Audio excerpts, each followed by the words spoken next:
Hey guys, welcome back to this channel. So today's video is all about Beats by Dre and how to connect that to your iPhone.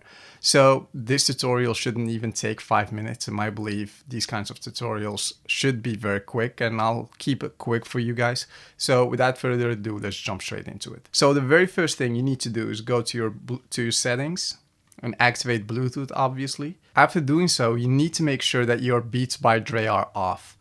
That's the very first step. That's where you need to start at if you want to connect your Beats by Dre to your iPhone.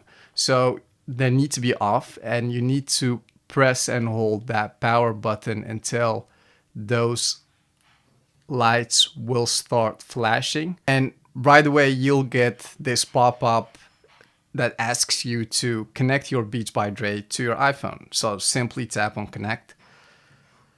And just like that, your Beats by Dre are connected. And that's exactly how you connect both devices to each other. So I hope you've benefited from this video. Please subscribe to my channel, leave a big thumbs up. I'll really appreciate your support.